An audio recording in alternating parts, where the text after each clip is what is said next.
Jeudi, c'est 11 septembre 2024. 11 septembre 2024, 11 septembre 2001, ça fait environ 23 ans, eh bien 23 ans depuis te gen attentat 11 septembre là dans le pays États-Unis. Mais jeudi, c'est pas des attentats 11 septembre nous pral parler et nous pral parler d'un pile bagay qui passé hier soir dans débat qui te gagné entre Donald Trump et Kamala Harris, mesdames et messieurs. Donc, nous parlons de qui pointe ça qui est passé dans le débat et puis qui ça qui gagne comme réaction après débat. Et Donald Trump mentionné dossier haïtien qui a mangé chat. Il pas même dit chat, il dit haïtien manger chien, yo manger chat, yo manger animal moun yo. Donc dans Springfield, donc nous avons son dossier politique qui t'a monté pour être capable de mentionner ça dans le débat avec Donald Trump là, Kamala Harris. Nous pas remonter, nous pas voir qui moun qui gagne débat ça d'après commentaire yo. Nous pas voir point qui plus important yo dans le débat entre Donald Trump et Kamala Harris et bien qui t'a gagné hier soir là, mesdames et messieurs. Qui ça yo dit, qui ça te fait dans débat si là. N'a essayé de faire de manière impartiale parce que vraiment n'a pas essayé d'agir en tant que média matin. Pas un monde qui supporte une équipe qui plus une que l'autre, non pas faire comme ça du tout parce que li pas bon comme ça et dans plateforme nous avons toute qualité monde, n'a font bagay qui équitable, j'en dis. De fois que dit que nous pas retirer, nous pas mettre seulement n'a fait job là. Jean que li doit fait là matin. Nous pas prêter seulement dans débat selon j'entends après aller bien sûr donc il y a plusieurs réactions. Tim Walz, gouverneur Minnesota qui c'est vice actuel candidat à la vice-présidente là. Présidence là qui félicité Kamala Harris nous parlons ça également il y a l'autre petit dossier là d'adouement et selon la Cour suprême Missouri qui décidait hier mardi donc projet amendement constitution et nous gagné également dossier ouragan d'adoué parler nous gagné dans gouvernement Nicaragua président li retiré nationalité un paquet nicaraguayen environ 135 Nicaraguayen, donc c'est puis saisi bien tout le monde ça yo. Nicolas Maduro traité Abinadel de voler, donc ça c'est un gros causé, c'est un gros causé.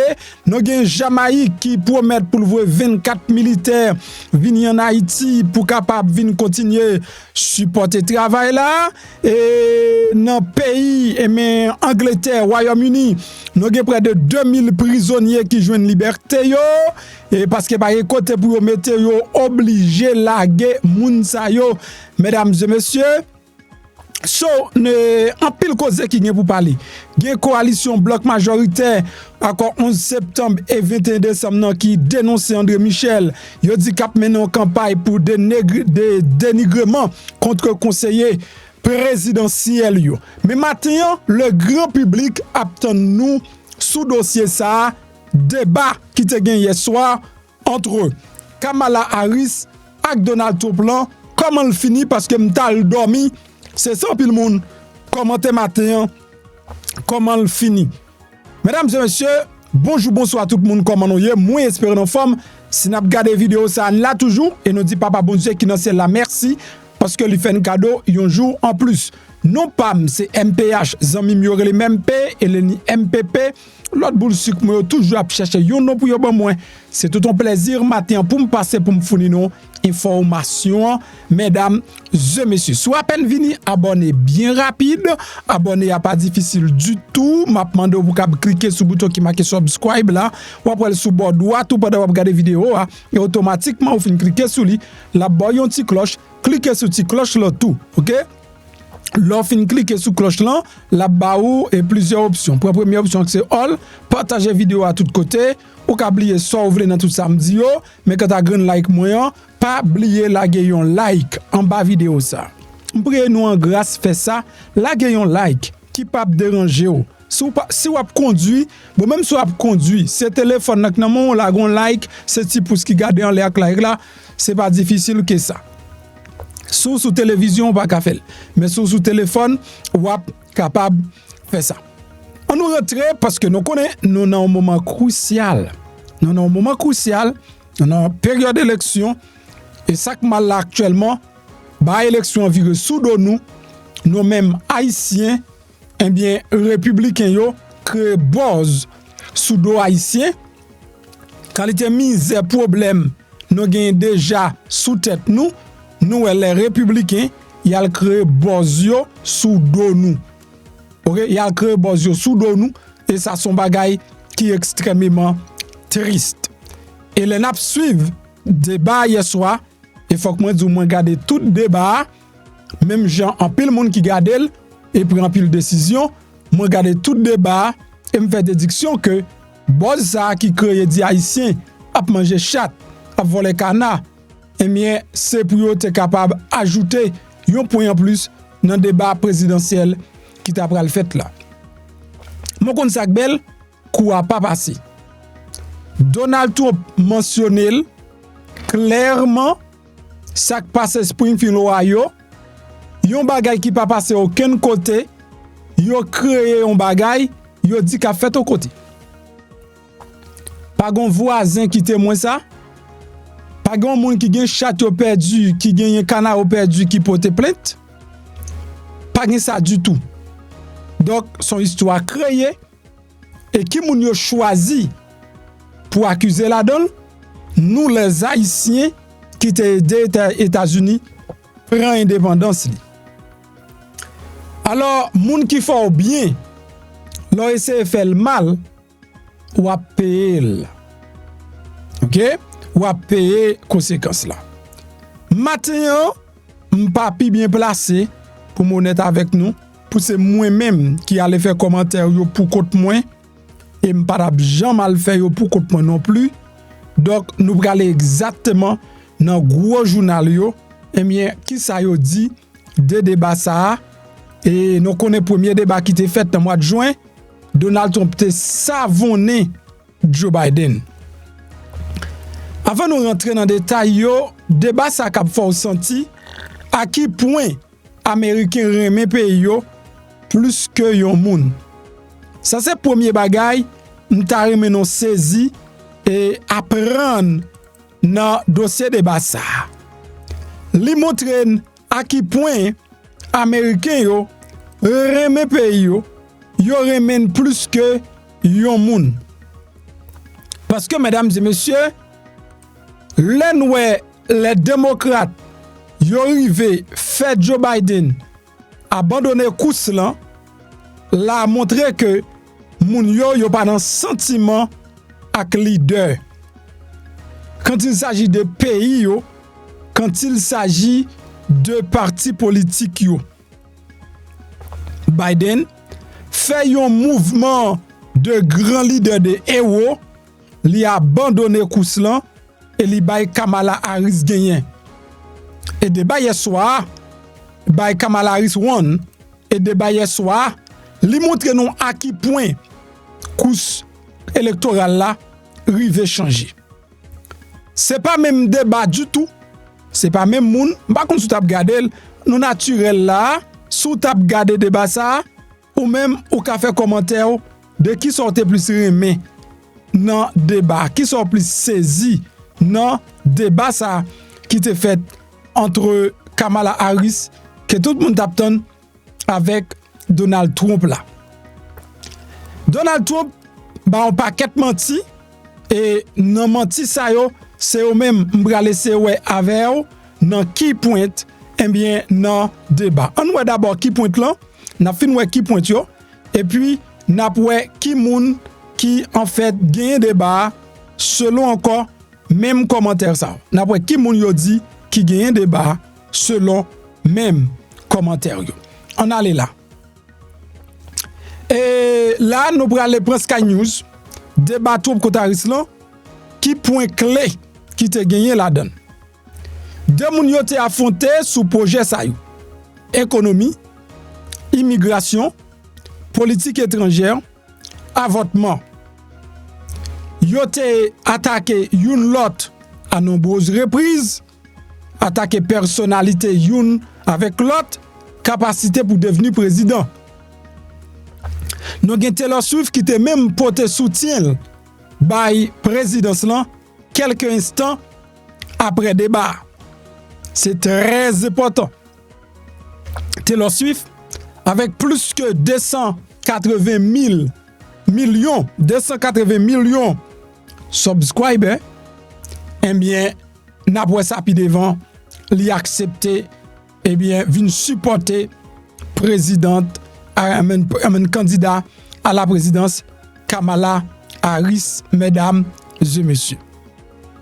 C'est comme ça que je n'ai regardé dans écran, ou après Kamala Harris qui arrivait, li saluer Donald Trump.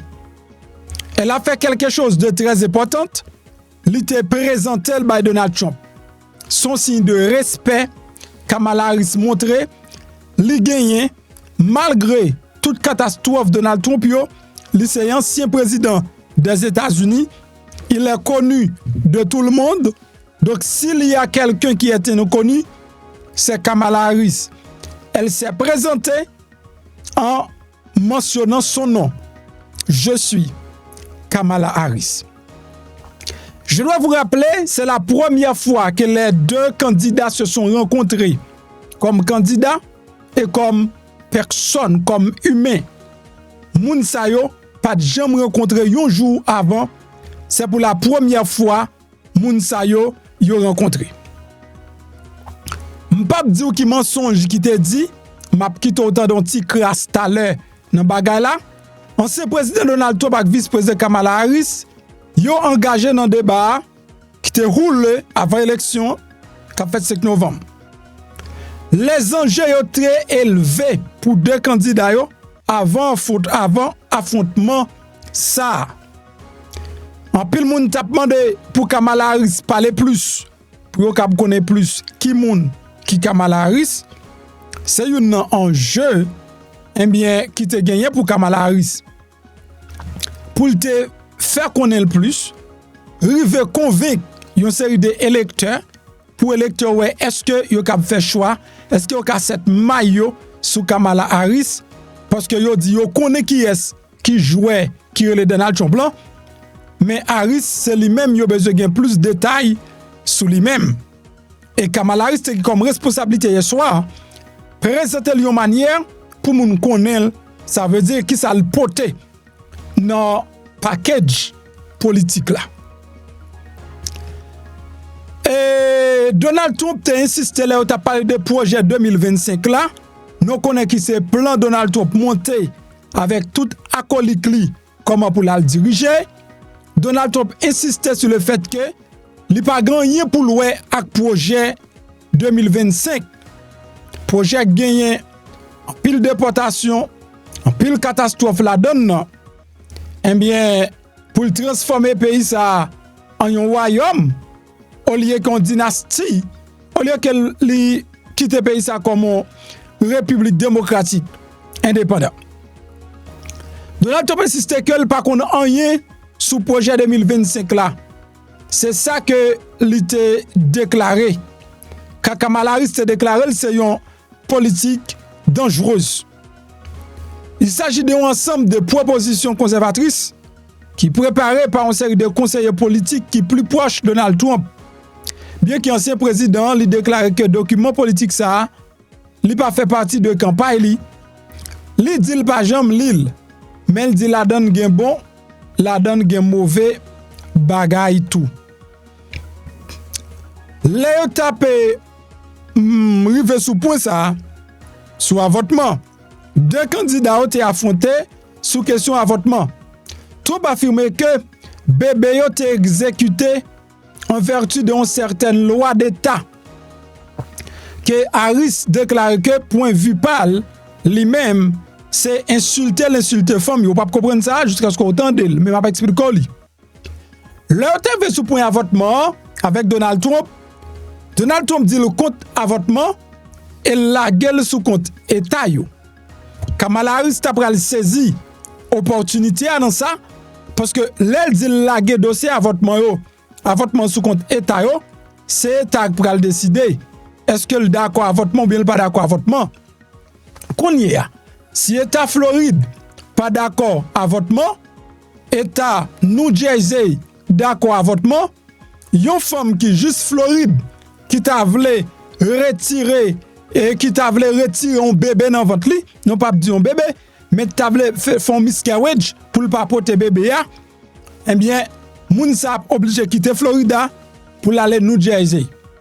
Ariste profiter de ça pour dire que moun sa obligé quitter un état pour aller dans l'autre état et les rivel pour aller chita côté des étrangers, des moun li pas connaît du tout et quitter la caille. Ça veut dire dossier avortement, t'as un dossier fédéral. Et je m'ennuie lors des meetings de Trump. Madame Harris t'a invité électeurs pour rendre un meeting Trump pour ouais comment et pour ouais moun yo qui les gens partis plutôt en raison que moun yo paraît tant meeting yo fini parce que moun yo ennuyé les Donald Trump a fait un meeting. Mesdames et messieurs, et situation haïtien, accusation haïtien, t'es monté dans le débat. Mais les gens mangent des chats et des chiens. Voilà ça, Donald Trump te dit dans le débat. Il dit, moun yo, que Kamala Harris entre dans le pays, là, il souligne les Haïtiens, nous mangeons chien yo. Yo dit non, ça nous fait nous-mêmes Haïtiens, nous qui be chien moun yo, nous touye chien moun yo, nous manger chien moun yo, nous manger chat moun yo tout. C'est ça que li reporté. Dans le cas ça, modérateur l'ont été obligé intervenir à nouveau. Les trompes te répété sottise ça que migrants Springfield a mangé chat avec chien, quelque chose qui selon les autorités locales ne leur a pas été signalé.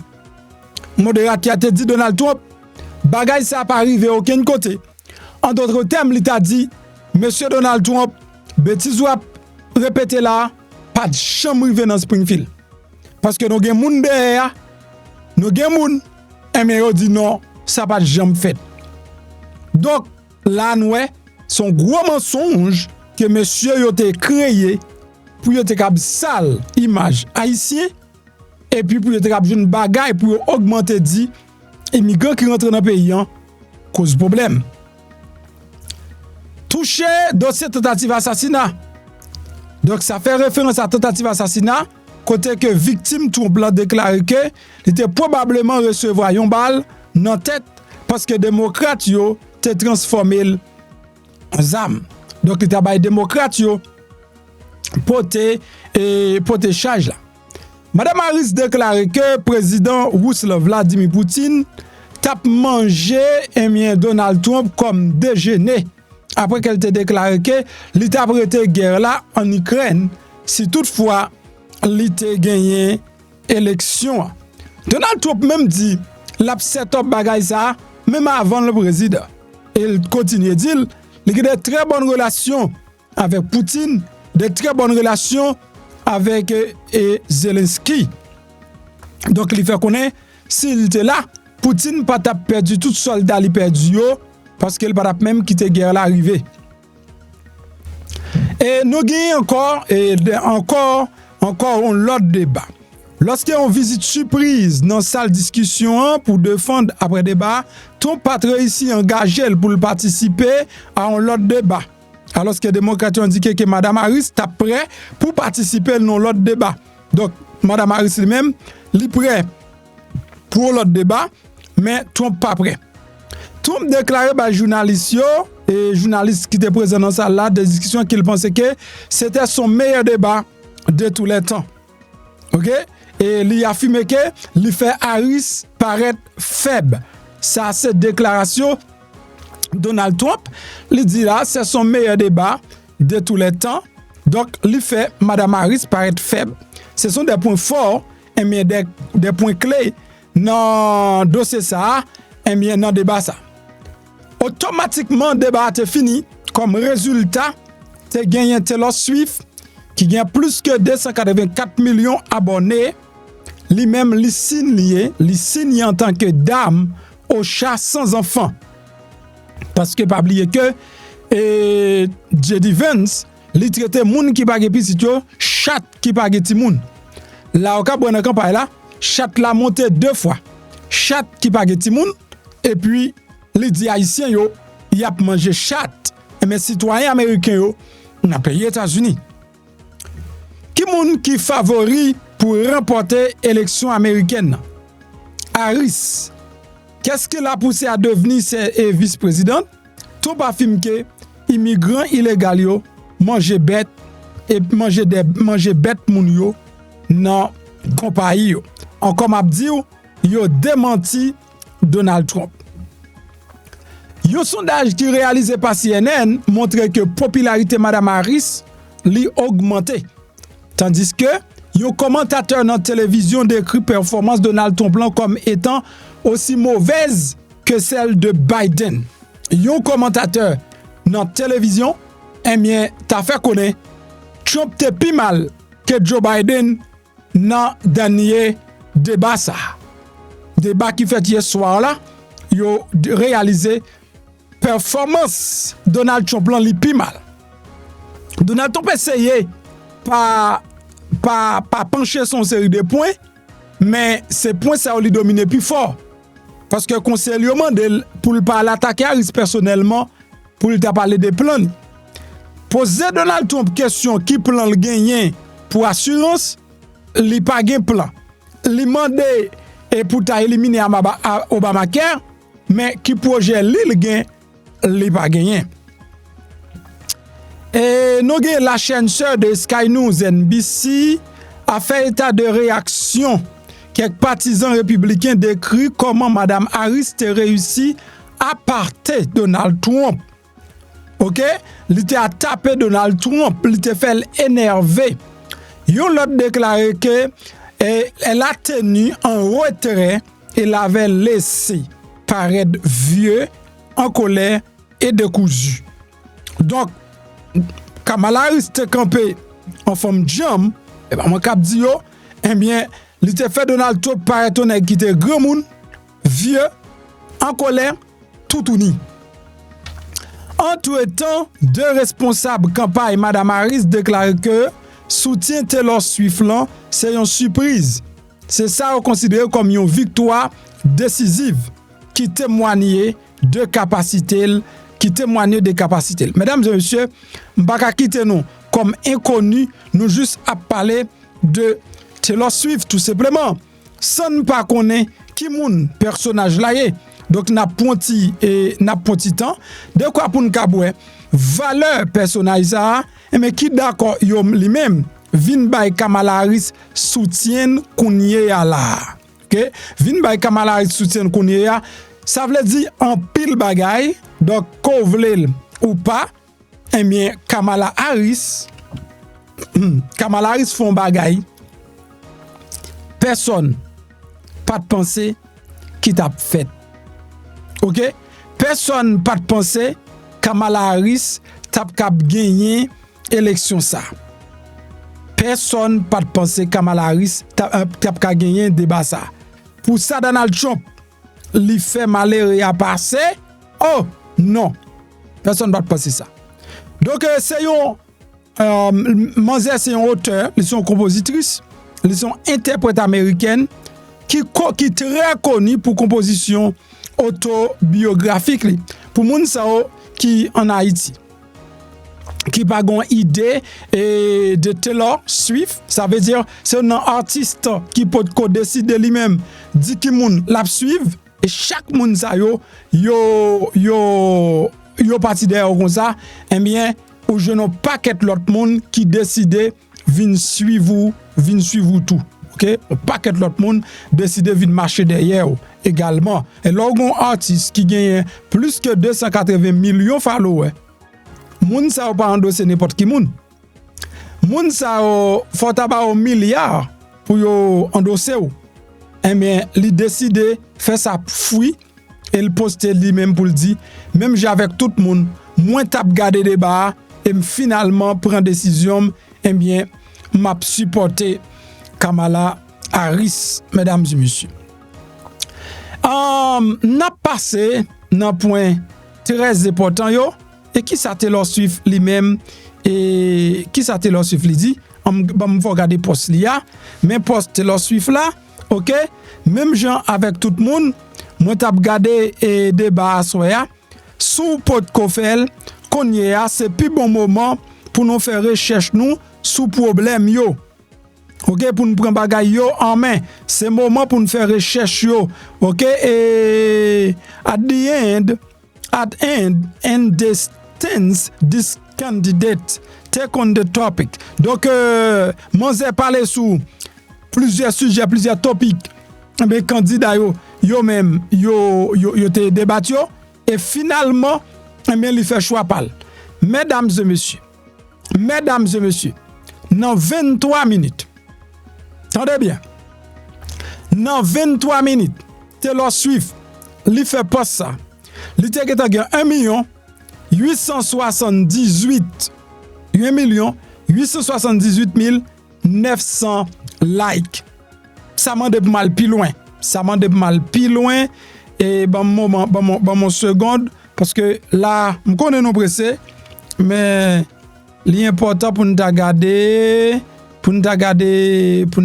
ça parce que c'est très intéressant parce que Taylor Swift seulement fait post là à la seconde et automatiquement Taylor Swift lui-même lui fait post là à la seconde. Mesdames et messieurs, ou cap regarder comment le monde entier tape pour Taylor te fait post ça. OK? Donc m'a côté téléphone n'a fonti m'a jeté un coup d'œil. M'a jeté un coup d'œil sous lui là sur IG parce que son post là gagne presque dans 4 millions dans moment m'a parlé ensemble avec ou là. Donc ça t'a montré comment Kamala Harris et lui-même les jeunes en support considérable. Pas oublier que une pas américain mais dans tout terrain mais gagner un candidat at least qui respectait haïtien. L'en garde comment monsieur ya gade Taylor Swift sous garde li ou vraiment zé li avec petit chat li nan men. OK? Actuellement li passé à 283 millions. Li passé à 283 millions followers rapide m'a regarder si m'te wè post li ya et puis pour m'ta montrer nous comment que lui même bien à la seconde là post là OK li endossé Kamala Harris rapide et puis li poste tête li li poste tête li avec un petit chat nan men. Taylor Swift poste tête li avec un petit chat nan men pour le cap montrer comment lui-même li c'est une chat sans enfant yo. Nan poste ça tout capable et mais le gon chat nan men li montrer que la parti soutien li montrer li c'est une chat sans enfant yo et bien d'accord vinn supporter un chat sans enfant pareil li. Mesdames et messieurs, c'est plus gros coup kaba on moun. Yo moun, mesdames et messieurs, qui pa gen ti moun et pour quand dire son chat sans enfant, son gros causé, m'kwe et Donald Trump te touye tête li dans déclaration ça. Et qui moun qui gagne débat, m'pa fait pour côté moi c'est New York Times m'bralé. OK? Donc pour ça me paye l'argent pour New York Times bon bagay et pour me présenter avec bon public tout. OK? Non bye vous monter là et ça me paye l'argent pour ça pour me bon bagay. Nous ferons nos senti bon nouvelle, nous sommes black président, pas un jouet non ça timoun, ça avance lié. Sou vle sou ka fait tout. OK? Sou ka fait tout, m'pa empêcher faire mais pas empêcher me faire non plus. Un public qui senti bon et me décider ba yo information senti bon. Qui moun qui gagne et débat? Qui est-ce qui gagne débat? Nous jeunes Harris qui cinglante qui te ébranlé Donald Trump. Donald Trump après débat, li plongé dans salle média sans Obama dit. Il plongé. Donald Trump a dit il plongé dans salle média sans yo pas mandel. Mais l'ancien président Donald Trump, après le débat de mardi Philadelphie, là, Est-ce que nous, pas dire c'est fanatique Trump ou pas? Est-ce que ça c'est figure gagnant? Est-ce que c'est comme ça visage gagnant yo konye après au fin jour match ou gagne? Est-ce que comme ça on camper? C'est comme ça on camper, pas un problème avant, n'a pas avancé. Lors du premier et peut-être unique débat présidentiel entre vice-président Kamala Harris avec ancien président Donald Trump, là, deux candidats ont affronté verbalement une série de thèmes que nous sommes parlé là. Experts politiques avec analystes, commentateurs, ont noté que M. Donald Trump était souvent retrouvé à la défensive sur une série de questions telles que avortement, tout en laissant appâter par Mme Harris et en déviant du message. Donc, les experts politiques, moun qui fait analyse politique, les commentateurs, n'a parlé des grands étudiants, des grands historiens, des grands intellectuels. Après débat, yo te relé yo pour yo te capable bay opinion yo. Et là-dedans yo gan pile républicain. Yo dit sans vous cacher, nous jouons Donald Trump qui était toujours trouvé à la défensive. Ça veut dire que nous position contraire parce que Donald Trump toujours à l'offensive. C'est moun captain de Donald Trump qui recevoir coup yo qu'on a défendre tête yo. Mais hier soir, Kamala Harris mettait Donald Trump dans position défensive. Qui est très important que c'est Kamala qui en l'est selon analyse yo. Et surtout l'arrivée dans question avortement. Donc l'arrivée dans question avortement, c'est question qui m'a repied Donald Trump. Donald Trump était obligé à dire donc il a quitté ça sur côté tayo et un gros mensonge Donald Trump fait. Monsieur fait connaître et moun yo après jeter petit yo à 9 mois. Mesdames et messieurs, modérateur de débat, c'est lui-même qui dit Trump pour que jamais gagne ça dans le pays, gen moun kal retire petit à 9 mois dans ventre yo. Son moun pas poton petit. Depuis l'enceinte, li connaît pas potel. Avortement pas fait dans 9 mois. Avortement fait automatiquement moun nan connaît li enceinte et pas vle poter bébé. Automatiquement moun nan connaît li enceinte li pas vle poter bébé. Mesdames et messieurs, faut que moi dis nous, fais yon ti moun sans pas planifier, fais yon ti moun sans pas prêt pour faire, li cause en pile dégâts. Ti moun nan détruit la vie ti moun qui était là avant yo parce que au moment par exemple qui font petit 1 an. Pendant ti moun nan gen 1 an, le pral font l'autre encore mettre sous lit. Koun y a le pral gen 2 bébés nan mel, 2 bébés nan mel. Youn gen 2 ans, youn gen 1 an. Youn gen 2 ans, youn gen 1 an. Ça veut dire le pral gen 2 bébés nan mel, tous les deux ka prend bibon en même temps. C'est un coup où te fait un père jumeau. Donc, moun nan doit décider s'il a fait ou s'il pas fait. Kamala Harris tient à ce que c'est moun yo qui met tête yo, c'est moun yo décider, c'est pas le gouvernement qui a décidé pour yo.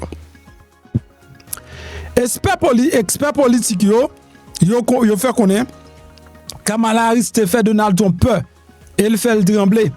Vice-président te minimisé participation Donald Trump dans réunion yo. Elle t'a suggéré que chef militaire américain considéré comme une honte. Tandis que Trump lui-même lui te répond souvent avec colère. Et côté l'a déclaré que li pas gagné politique personnelle, elle n'avait pas de politique personnelle, qu'elle n'était pas pire vice-président de l'histoire de notre pays. C'est pas qu'elle, donc c'est français qui mal traduit que lui-même li pas plus mauvais président dans le pays li pas gagné en politique personnelle. Côté Kamala Harris te mentionné que Trump li go politique personnelle et dans politique ça c'est tête li a défendre c'est pas pays. Après débat, il y a un pile stratège responsable démocrate qui te salue performance Mme Harris. Tandis que les républicains, yo t'a plaigné des teneurs des questions des modérateurs et yo reconnaître occasion te manquer pour Donald Trump te déclencher ligne attaque ciblée yo. Voilà. Là, nous jouons non seulement Donald Trump, il était à la défensive, nous jeunes même les partisans républicains, ils à la défensive, ils fait que les questions étaient mal posées. Donc toujours comme ça, arbitre là toujours t'es mal et arbitrer match là. Donc à chaque fois, il y a une équipe qui perd. Moi échantillon en réaction. Elle était extrêmement bien préparée. Elle a tendu des pièges et il a posé chaque lapin dans chaque trou au lieu de parler des choses dont il aurait dû parler.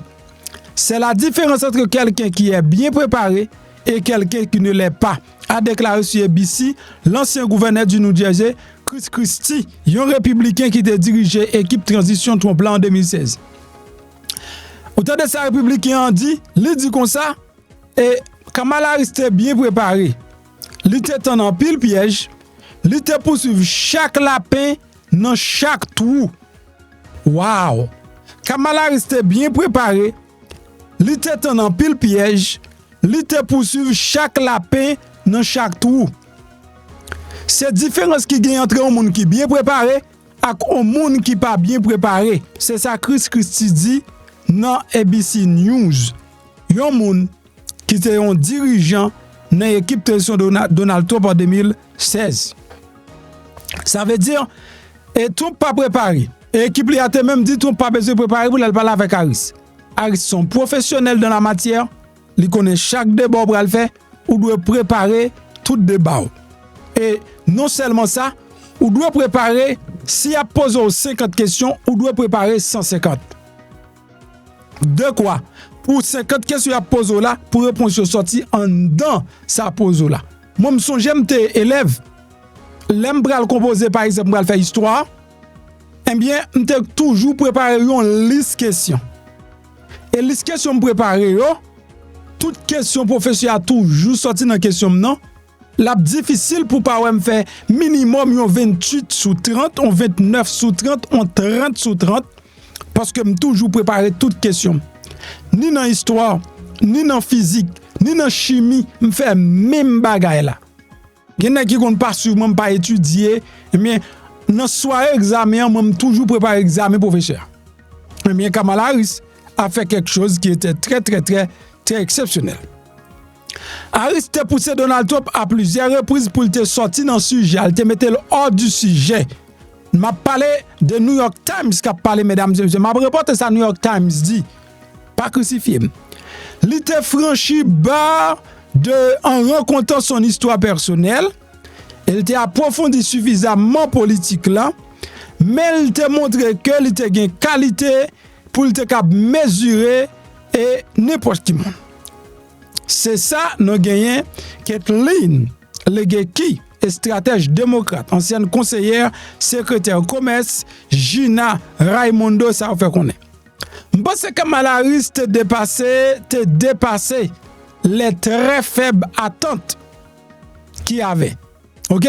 Donc ça veut dire et attente ça attente de Kamala Harris résultat le tabac là et mais elle dépassait net l'aller plus haut que ça yo t'attend a déclaré Vivek, entrepreneur, ancien candidat républicain à la présidence 2024 sous Fox News. Mes amis, bon, et pas moins cap di yo, mes amis, même sous Fox News, moun yo di yo pense Kamala Harris dépassé très faible attente que yo t'attend.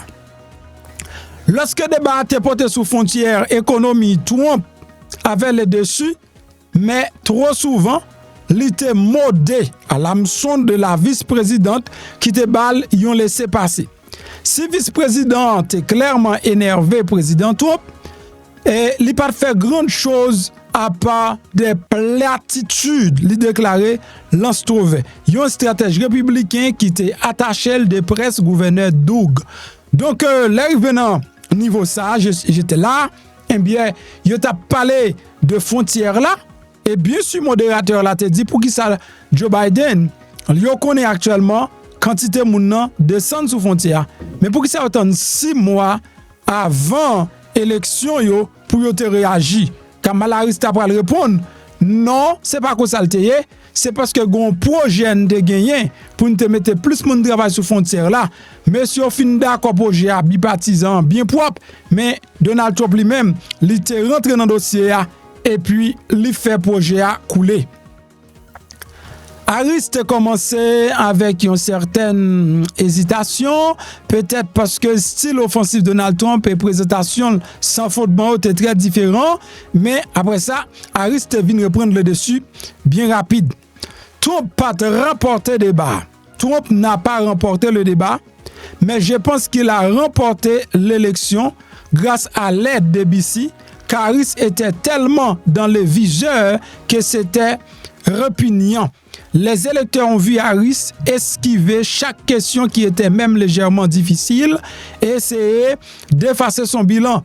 Et celui de Biden a déclaré Hodge Samunzayo, un animateur radio-conservateur. Donc ça, c'est moun qui... Moi, j'aime ça tout. Oh oui, Trump n'a pas remporté le débat et son républicain qui dit, son conservateur qui dit, il fait connaître Trump pas remporté le débat, mais la gain élection. Et ça le dit. Trump pas remporté le débat et tout ça le dit au contradictoire.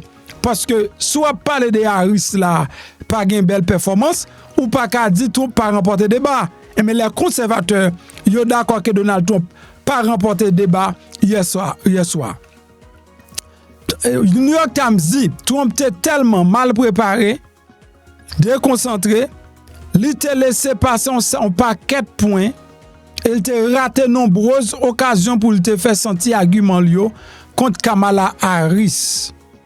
Il était laissé tenter penser de nombreuses attaques, il était quelques bons tirs et quelques bons points, mais il était raté en pile occasion. C'est ça Guy Benson, rédacteur politique et site internet conservateur townhall.com écrit. Donc là, moi New York Times fait là, tout le monde qui déclare Trump pas remporter débat, yo tous ces républicains, yo tous ces conservateurs. Sauf républicains haïtiens yo qui pas jamais d'accord perdu, mais finalement yo d'accord Donald Trump li perdu débat ça. Trump te continue à mettre bien avant tarif douanier comme solution blablabla. Bla, bla, bla. But en conclusion, bien n'a besoin débat hier soir, Donald Trump pas arrivé remporter même Jean il était qu'on fait déjà et m'a dit lui-même c'est deuxième débat li. Alors li gagne li perdu une. OK? Faut que nous clair pour nous dire ça. Débat te fait avec Biden non. Li te gagné. OK, li te gagné. Et l'el te gagné là. C'est ça pour aller avec républicain qui différent. L'el te gagné là. Démocrate yo d'accord Donald Trump gagne débat, c'est yo même qui doit faire changement.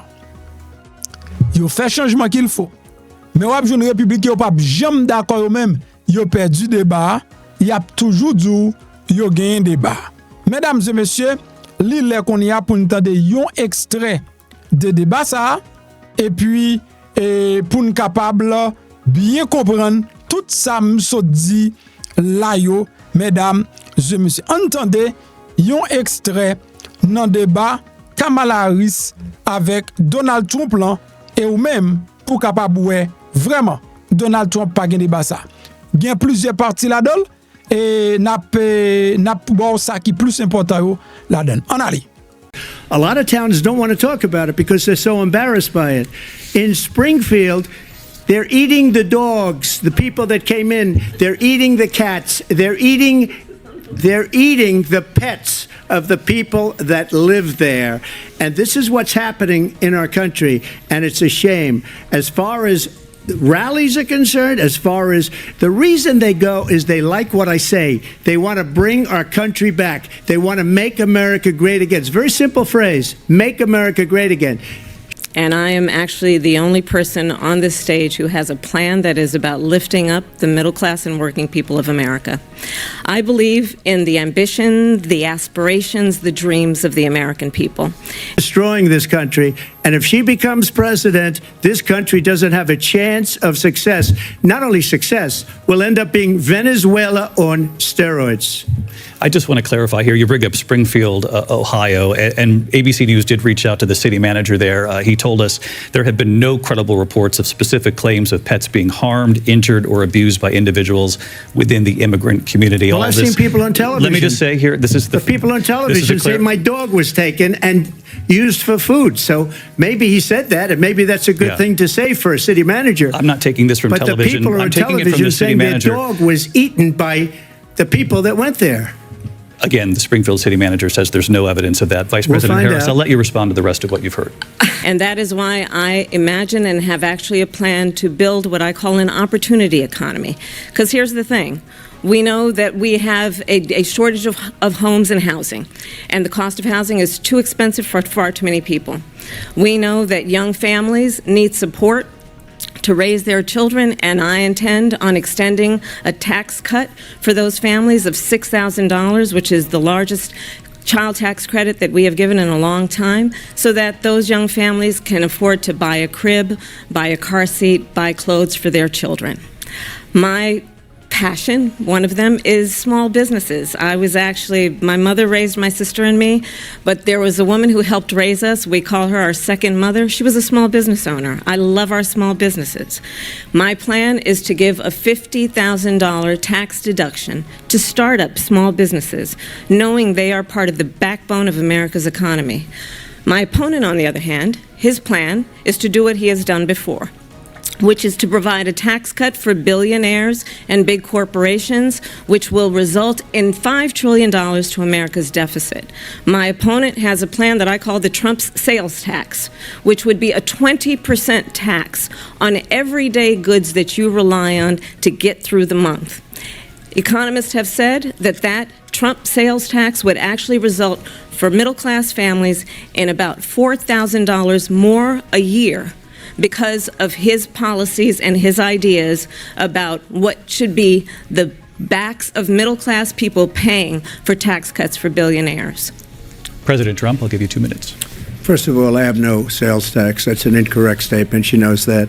We're doing tariffs on other countries. Other countries are going to finally, after 75 years, pay us back for all that we've done for the world.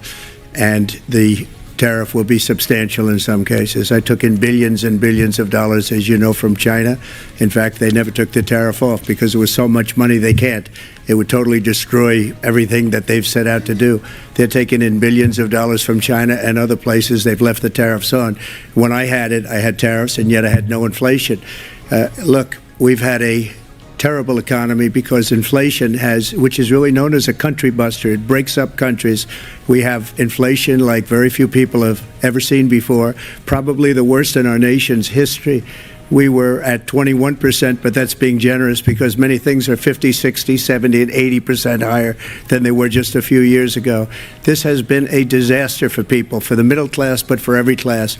On top of that, we have millions of people pouring into our country from prisons and jails, from mental institutions and insane asylums, and they're coming in and they're taking jobs that are occupied right now by African Americans and Hispanics, and also unions. Unions are going to be affected very soon. And you see what's happening. You see what's happening with towns throughout the United States. You look at Springfield, Ohio. You look at Aurora in Colorado. They are taking over the towns. They're taking over buildings. They're going in violently. These are the people that Xi and Biden led into our country, and they're destroying our country. They're dangerous. They're at the highest level of criminality, and we have to get them out. We have to get them out fast. I created one of the greatest economies in the history of our country. I'll do it again, and even better. We are going to get to immigration and border security during this debate, but I would like to let Vice President Harris respond on the economy here. Well, I would love to. Let's talk about what Donald Trump left us. Donald Trump left us the worst unemployment since the Great Depression. Donald Trump left us the worst public health epidemic in a century. Donald Trump left us the worst attack on our democracy since the Civil War. And what we have done is clean up Donald Trump's mess. What we have done and what I intend to do is build on what we know are the aspirations and the hopes of the American people. But I'm going to tell you all in this debate tonight, you're going to hear from the same old tired playbook a bunch of lies, grievances, and name-calling.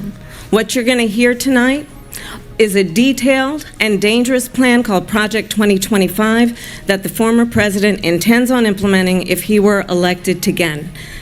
I believe very strongly that the American people want a president who understands the importance of bringing us together, knowing we have so much more in common than what separates us, and I pledge to you to be a president for all Americans. President Trump will give you a minute here to respond. Number one, I have nothing to do, as you know, and as she knows better than anyone, I have nothing to do with Project 2025. That's out there. I haven't read it. I don't want to read it purposely. I'm not going to read it. This was a group of people that got together. They came up with some ideas, I guess some good, some bad. But it makes no difference. I have nothing to do. Everybody knows I'm an open book. Everybody knows what I'm going to do. Cut taxes very substantially and create a great economy like I did before. We had the greatest economy. We got hit with a pandemic. And the pandemic was not since 1917, where 100 million people died, has there been anything like it. We did a phenomenal job with the pandemic. We handed them over a country where the economy and where the stock market was higher than it was before the pandemic came in.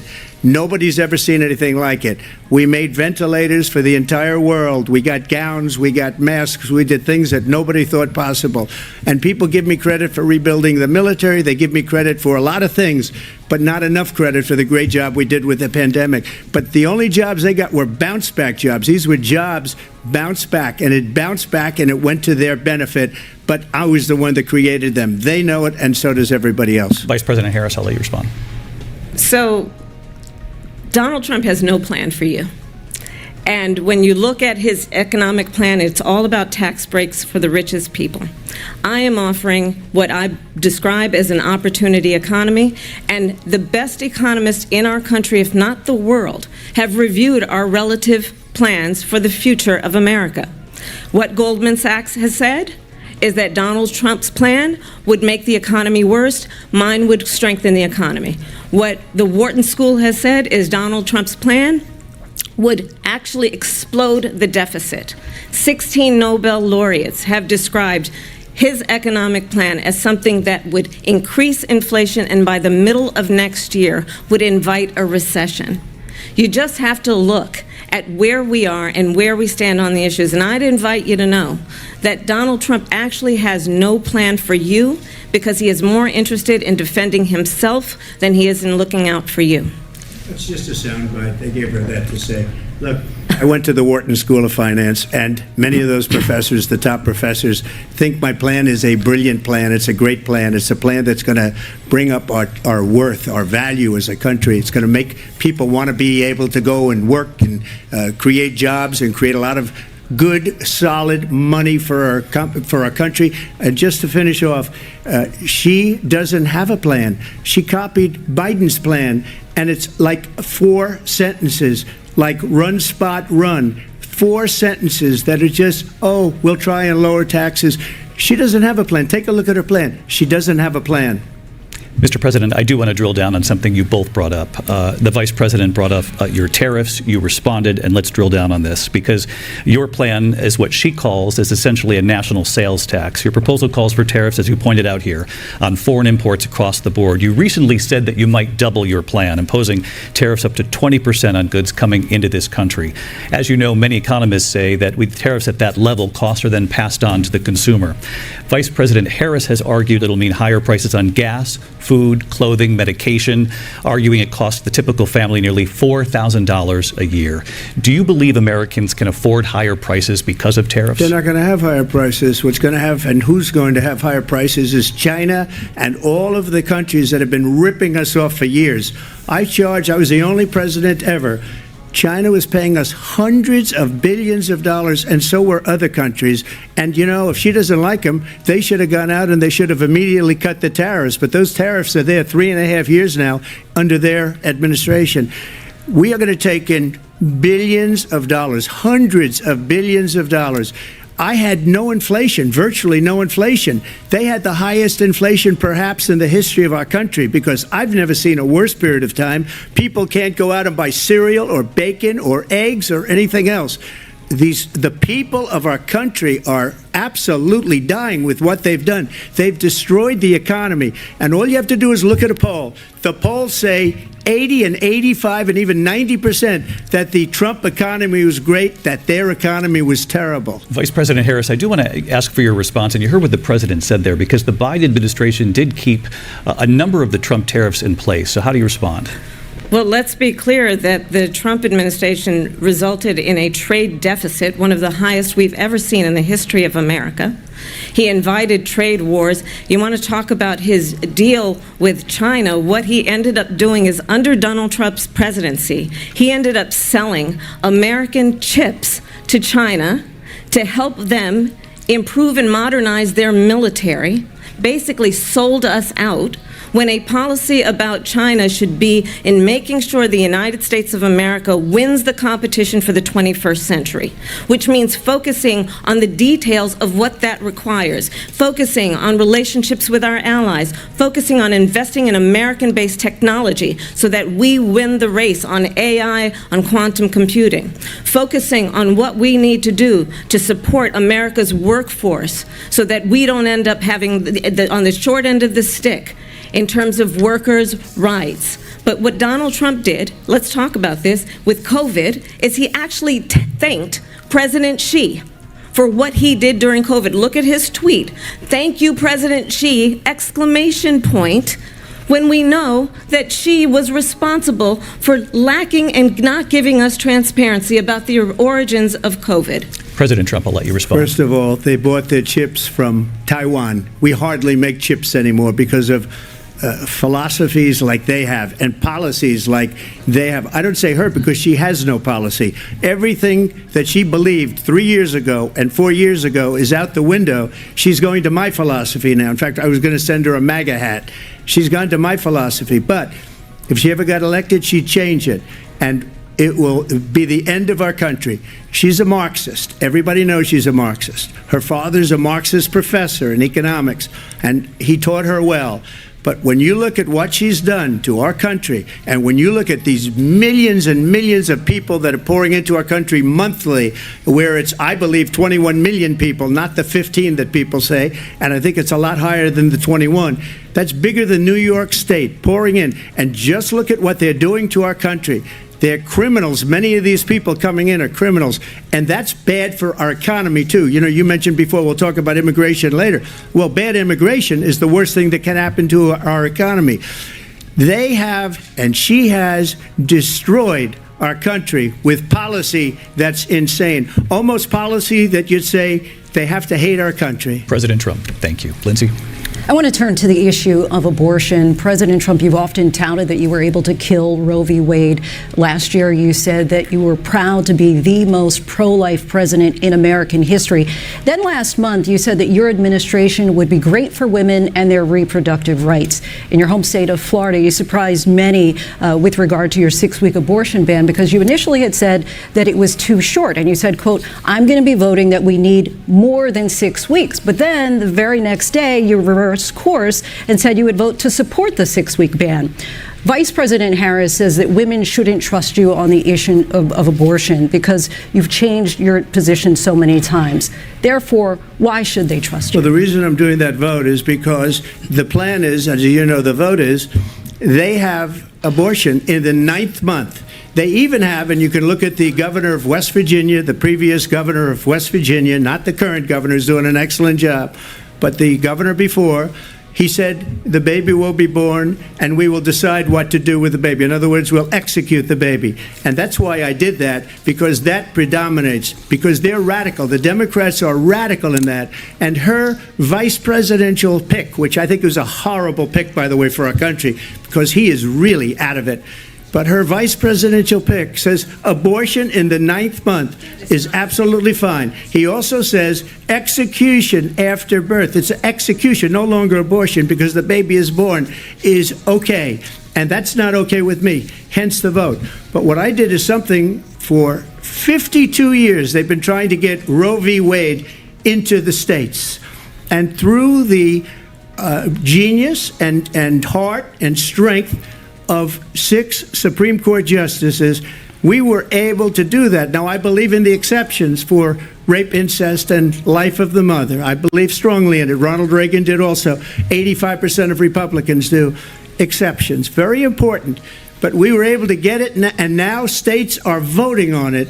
And for the first time, you're going to see, look, this is an issue that's torn our country apart for 52 years. Every legal scholar, every Democrat, every Republican, liberal, conservative, they all wanted this issue to be brought back to the states where the people could vote. And that's what happened. Now, Ohio, the vote was somewhat liberal. Kansas, the vote was somewhat liberal, much more liberal than people would have thought. But each individual state is voting. It's the vote of the people now. It's not tied up in the federal government. I did a great service in doing it. It took courage to do it. And the Supreme Court had great courage in doing it. And I give tremendous credit to those 6 justices. There is no state in this country where it is legal to kill a baby after it's born. Madam Vice President, I want to get your response to President Trump. Well, as I said, you're going to hear a bunch of lies, and that's not actually a surprising fact. Let's understand how we got here. Donald Trump hand-selected 3 members of the United States Supreme Court with the intention that they would undo the protections of Roe v. Wade. And they did exactly as he intended. And now in over 20 states, there are Trump abortion bans, which make it criminal for a doctor or nurse to provide health care. In one state, it provides prison for life. Trump abortion bans that make no exception even for rape and incest, which understand what that means. A survivor of a crime, a violation to their body, does not have the right to make a decision about what happens to their body next. That is immoral. And one does not have to abandon their faith or deeply held beliefs to agree. The government, and Donald Trump certainly, should not be telling a woman what to do with her body. I have talked with women around our country. You want to talk about this is what people wanted? Pregnant women who want to carry a pregnancy to term, suffering from a miscarriage, being denied care in an emergency room because the healthcare providers are afraid they might go to jail, and she's bleeding out in a car in the parking lot. She didn't want that. Her husband didn't want that. A 12 or 13-year-old survivor of incest being forced to carry a pregnancy to term. They don't want that.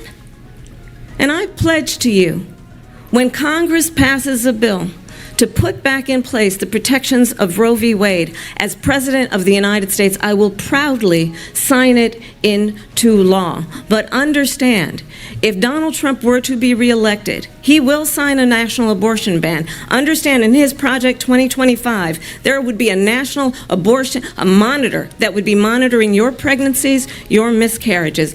I think the American people believe that certain freedoms, in particular the freedom to make decisions about one's own body, should not be made by the government. Thank you, Vice President Harris. Well, there she goes again. It's a lie. I'm not signing a ban, and there's no reason to sign a ban, because we've gotten what everybody wanted. Democrats, Republicans, and everybody else, and every legal scholar wanted it to be brought back into the states, and the states are voting. And it may take a little time, but for 52 years, this issue has torn our country apart, and they've wanted it back in the states. And I did something that nobody thought was possible. The states are now voting. What she says is an absolute lie. And as far as the abortion ban, no, I'm not in favor of abortion ban, but it doesn't matter, because this issue has now been taken over by the states. Would you veto a national abortion ban if it came to your Well, I won't desk? have to, because again, 2 things. Number one, she said she'll go back to Congress. She'll never get the vote. It's impossible for her to get the vote, especially now with the 50-50, essentially 50-50 in both Senate and the House. She's not going to get the vote. She can't get the vote. She won't even come close to it. So it's just talk. You know what it reminds me of? When they said they're going to get student loans terminated, and it ended up being a total catastrophe. The student loans, and then I think probably her boss, if you call him a boss, he spends all his time on the beach. But look, her boss went out and said, we'll do it again. We'll do it a different way. And he went out, got rejected again by the Supreme Court. So all these students got taunted with this whole thing about this whole idea, and how unfair that would have been. Part of the reason they lost. to the millions and millions of people that had to pay off their student loans. They didn't get it for free. But they were saying it's the same way that they talked about that they talk about abortion. But if I could just get a yes or no, because your running mate, J.D. Vance, has said that you would veto it if it did come to your desk. Well, I didn't discuss it with J.D. In all fairness, J.D., and I don't mind if he has a certain view, but I think he was speaking for me, but I really didn't. Look, we don't have to discuss it because she'd never be able to get it, just like she couldn't get student loans. They couldn't get student loans. They didn't even come close to getting student loans. They taunted young people and a lot of other people that had loans. They can never get this approved. So it doesn't matter what she says about going to Congress. Well, wonderful. Let's go to Congress. Do it. But the fact is that for years they wanted to get it out of Congress and out of the federal government, and we did something that everybody said couldn't be done. And now you have a vote of the people on abortion. Vice President Harris, I want to give you your time to respond, but I do want to ask, would you support any restrictions on a woman's right to an abortion? I absolutely support reinstating the protections of Roe v. Wade, and as you rightly mentioned, nowhere in America is a woman carrying a pregnancy to term and asking for an abortion. That is not happening. It's insulting to the women of America. And understand what has been happening under Donald Trump's abortion bans. Couples who pray and dream of having a family are being denied IVF treatments. What is happening in our country? Working people, working women who are working 1 or 2 jobs, who can barely afford childcare as it is, have to travel to another state to get on a plane sitting next to strangers to go and get the health care she needs. Barely can afford to do it, and what you are putting her through is unconscionable. And the people of America have not, the majority of Americans believe in a woman's right to make decisions about her own body, and that is why in every state where this issue has been on the ballot, in red and blue states both, the people of America have voted for freedom. Vice President Harris, excuse me, I thank have you. to respond. Another lie. It's another lie. I have been a leader on IVF, which is fertilization. The IVF, I have been a leader. In fact, when they got a very negative decision on IVF from the Alabama courts, I saw the people of Alabama and the legislature 2 days later voted it in. I've been a leader on it. They know that, and everybody else knows it. I have been a leader on fertilization, IVF.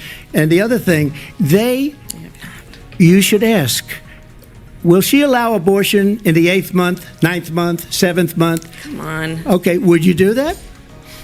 Why don't you ask her that question? Why don't you answer the question? Would you because veto? Under Roe v. Answer Wade, the question, would you veto? you could do abortions in the 7th month, the 8th month, the 9th That's month, not true. and probably after birth. Just look at the governor, former governor of Virginia.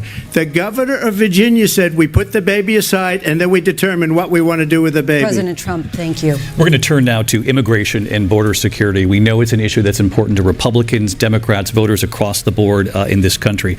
Vice President Harris, you were tasked by President Biden with getting to the root causes of migration from Central America. We know that illegal border crossings reached a record high in the Biden administration. This past June, President Biden imposed tough new asylum restrictions. We know the numbers since then have dropped significantly. But my question to you tonight is, why did the administration wait until 6 months before the election to act? And would you have done anything differently from President Biden on this? So I'm the only person on this stage who has prosecuted transnational criminal organizations for the traffic. United States Congress, including some of the most conservative members of the United States Senate, came up with a border security bill which I supported. And that bill would have put 1,500 more border agents on the border to help those folks who are working there right now overtime trying to do their job. It would have allowed us to stem the flow of fentanyl coming into the United States. I know there are so many families watching tonight who have been personally affected by the surge of fentanyl in our country. That bill would have put more resources to allow us to prosecute transnational criminal organizations for trafficking in guns, drugs, and human beings. But you know what happened to that bill? Donald Trump got on the phone, called up some folks in Congress, and said, kill the bill. And you know why? Because he'd prefer to run on a problem instead of fixing a problem. And understand This comes at a time where the people of our country actually need a leader who engages in solutions, who actually addresses the problems at hand. But what we have in the former president is someone who would prefer to run on a problem instead of fixing a problem. And I'll tell you something, he's going to talk about immigration a lot tonight, even when it's not the subject that is being raised. And I'm going to actually do something really unusual, and I'm going to invite you to attend one of Donald Trump's rallies, because it's a really interesting thing to watch.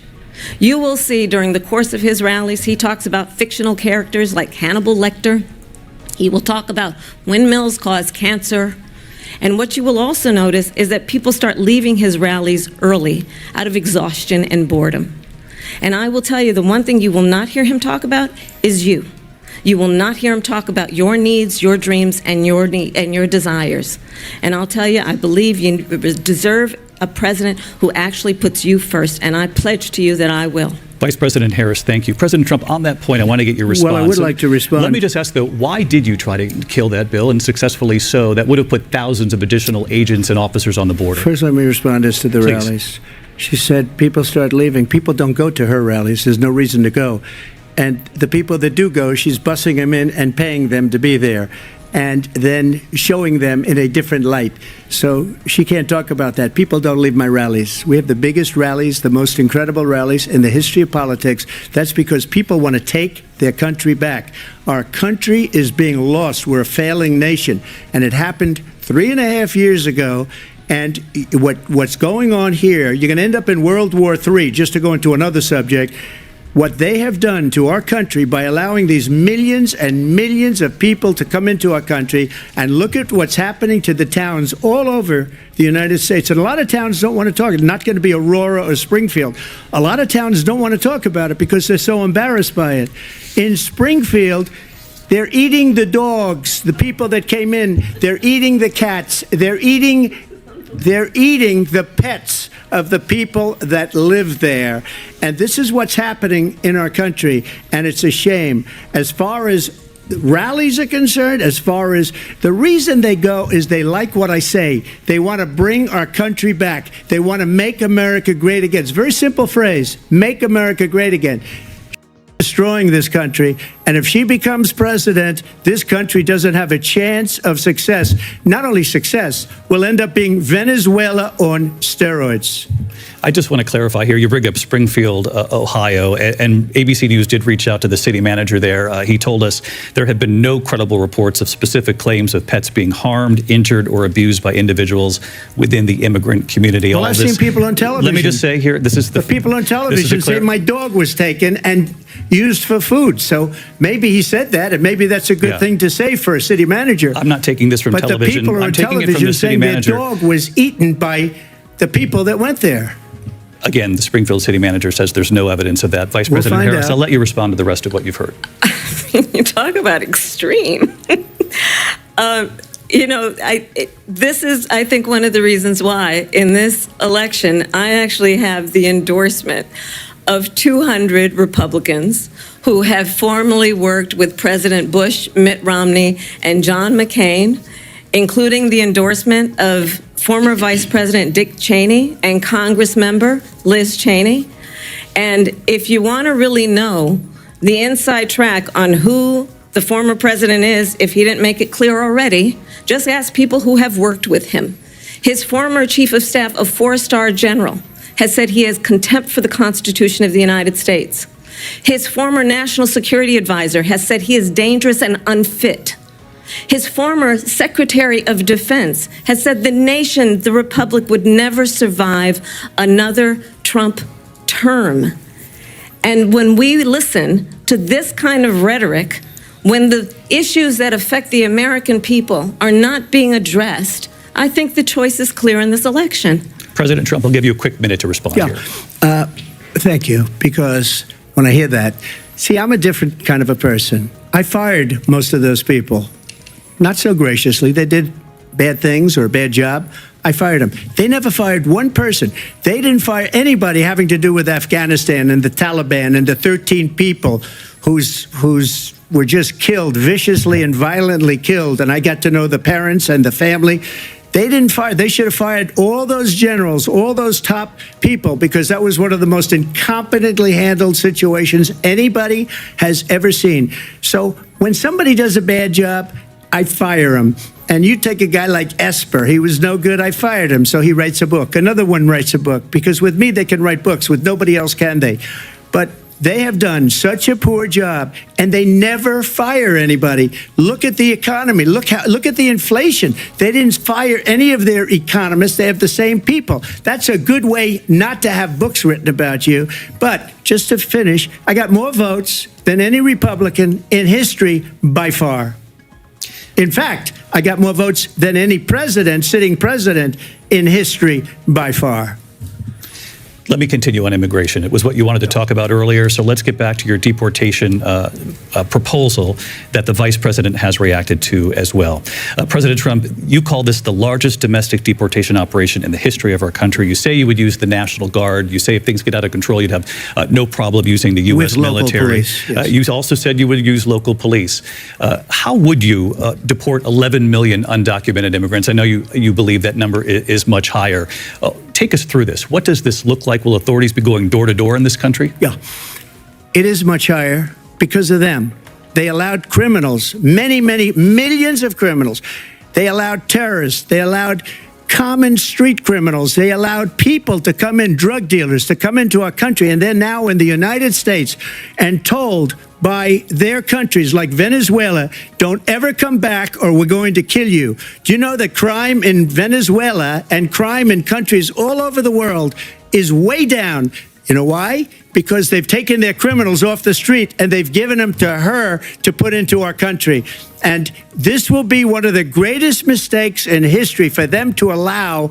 And I think they probably did it because they think they're going to get votes, but it's not worth it because they're destroying the fabric of our country by what they've done. There's never been anything done like this at all. They've destroyed the fabric of our country. Millions of people let in, and all over the world, crime is down all over the world except here. Crime here is up and through the roof. Despite their fraudulent statements that they made, crime in this country is through the roof. And we have a new form of crime. It's called migrant crime. And it's happening at levels that nobody thought possible. President Trump, as you know, the FBI says overall violent crime is actually coming down in this country. But Vice Excuse me, President the Harris, FBI they were defrauding statements. They didn't include the worst cities. They didn't include the cities with the worst crime. It was a fraud. Just like their number of 818,000 jobs that they said they created turned out to be a fraud. President Trump, thank you. I'll let you respond, Vice President Harris. Well, I think this is so rich coming from someone who has been prosecuted for national security crimes, economic crimes, election interference, has been found liable for sexual assault, and his next big court appearance is in November at his own criminal sentencing. And let's be clear where each person stands on the issue of what is important about respect for the rule of law and respect for law enforcement. The former vice president called for defunding federal law enforcement, 45,000 agents, get this, on the day after he was arraigned on 34 felony counts. So let's talk about what is important in this race. It is important that we move forward, that we turn the page on this same old tired rhetoric and address the needs of the American people, address what we need to do about the housing shortage, which I have a plan for, address what we must do to support our small businesses, address bringing down the price of groceries. But frankly, the American people are exhausted with this same old tired playbook. Vice President Harris, thank you. Excuse me. Every one of those cases was started by them against their political opponent. And I'm winning most of them, and I will win the rest on appeal. And you saw that with the decision that came down just recently from the Supreme Court.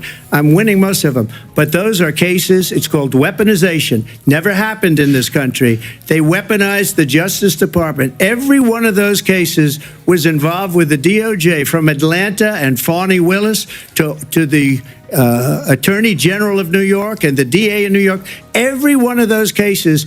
And then they say, oh, he's a criminal. They're the ones that made them go after me. By the way, Joe Biden was found essentially guilty on the documents case. And what happened in my documents case? They said, oh, that's the toughest of them all. A complete and total victory. 2 months ago, it was thrown out. It's weaponization, and they used it, and it's never happened in this country. They used it to try and win an election. They're fake cases. President Trump, thank you. A really quick response here, Vice President Harris, on this notion of weaponization of the Justice Department. Well, let's talk about extreme and understand the context in which this election in 2024 is taking place. The United States Supreme Court recently ruled that the former president would essentially be immune from any misconduct if he were to enter the White House again. Understand, this is someone who has openly said he would terminate, I'm quoting, terminate the Constitution of the United States, that he would weaponize the Department of Justice against his political enemies. Someone who has openly expressed disdain for members of our military. Understand what it would mean if Donald Trump were back in the White House with no guardrails, because certainly we know now the court won't stop him. We know J.D. Vance is not going to stop him.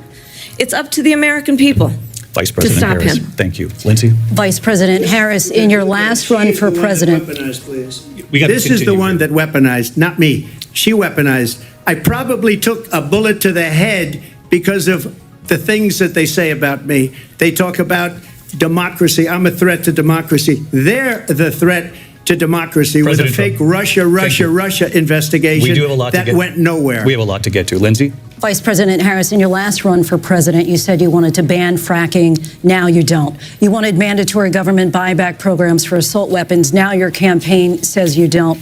You supported decriminalizing border crossings. Now you're taking a harder line. I know you say that your values have not changed. So then why have so many of your policy positions changed? So my values have not changed, and I'm going to discuss every one of at least every point that you've made. But in particular, let's talk about fracking because we're here in Pennsylvania. I made that very clear in 2020. I will not ban fracking. I have not banned fracking as Vice President of the United States. And in fact, I was the tie-breaking vote on the Inflation Reduction Act, which opened new leases for fracking. My position is that we have got to invest in diverse sources of energy so we reduce our reliance on foreign oil.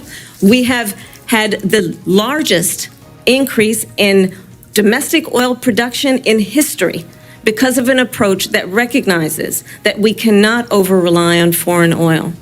As it relates to my values, let me tell you, I grew up a middle-class kid raised by a hardworking mother who worked and saved and was able to buy our first home when I was a teenager. The values I bring to the importance of home ownership, knowing not everybody got handed $400 million on a silver platter and then filed bankruptcy 6 times, is a value that I bring to my work to say we are going to work with the private sector and home builders to increase 3 million homes, increase by 3 million homes by the end of my first term. My work that is related to having a friend when I was in high school who was sexually assaulted by her stepfather.